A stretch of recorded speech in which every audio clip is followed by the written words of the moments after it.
Halo pemirsa GPR TV dari Sabang sampai Merauke, dari Miangas hingga Pulau Rote.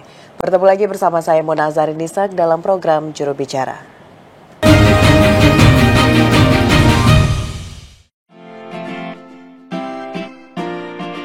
Perayaan kemerdekaan Indonesia ke-79 menjadi catatan sejarah besar Indonesia.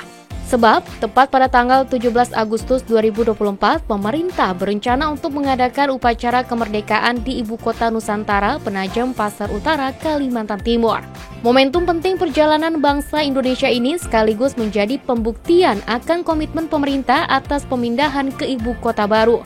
Tak hanya fasilitas utama perayaan HUT Republik Indonesia berupa lapangan upacara, penuntasan pembangunan Istana Presiden, dan sejumlah gedung pemerintahan di IKN Nusantara pun ditarget Juli 2024. Di tengah pembangunan masif infrastruktur di IKN, pemerintah berlomba dengan waktu yang semakin menipis. Lantas, sudah siapkah Ibu Kota Nusantara menorehkan tinta emasnya untuk mencatat kisah sukses perayaan kemerdekaan ke-79?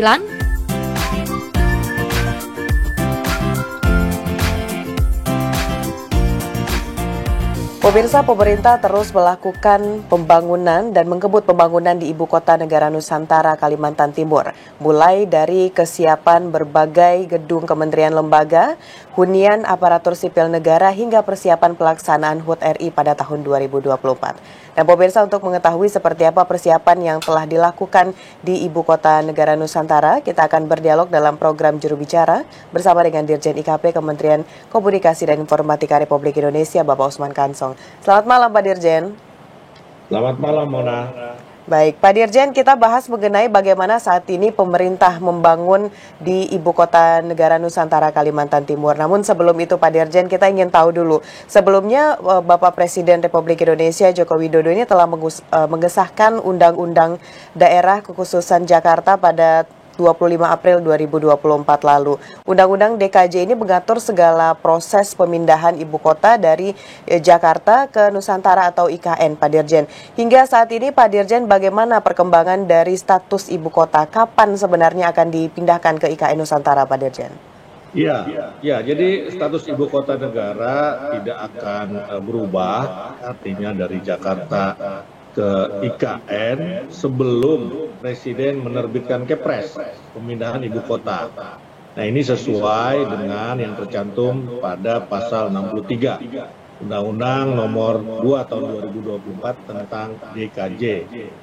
Nah, jadi pada saat undang-undang ini resmi diundangkan, Provinsi DKI Jakarta tetap berkedudukan sebagai ibu kota NKRI sampai dengan penetapan keputusan Presiden atau Kepres mengenai pemindahan ibu kota NKRI dari Provinsi Daerah Khusus Ibu Kota Jakarta ke Ibu Kota Nusantara sesuai dengan ketentuan perundang-undangan. Begitu bunyi aturannya, ya, bunyi pasal 63 Undang-Undang nomor 2 tahun 2024 tentang DKJ.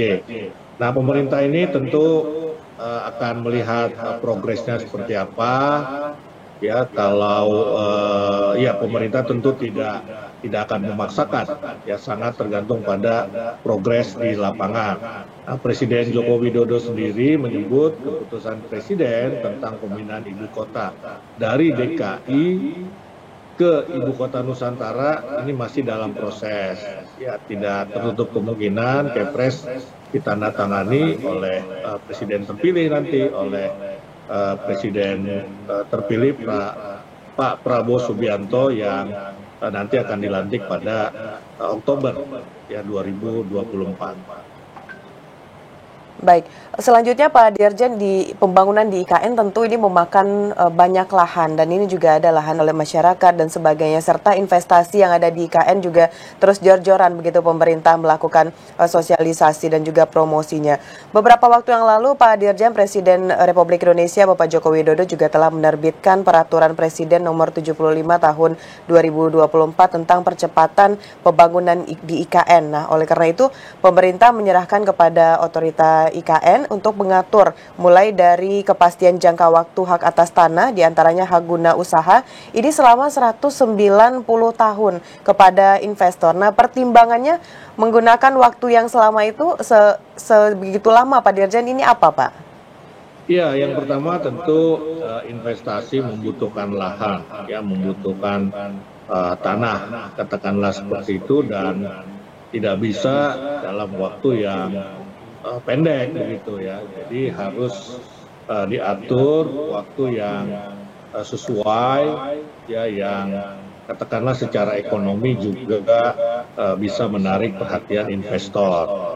Nah, jadi memang betul HGU itu diberikan 190 tahun ya kepada para investor. Yang menjadi pertimbangan adalah pemberian HGU untuk investor di IKN ini akan memberikan kepastian dan kejelasan status atas tanah terhadap investor yang berinvestasi. Ya, artinya dengan jangka waktu 190 tahun ini kan jadi ada kepastian. Jadi ada kepastian, para investor bisa mungkin menghitung, mempertimbangkan ya secara ekonomi dengan jangka waktu seperti itu, ya mestinya investasi jadi menarik di IKN.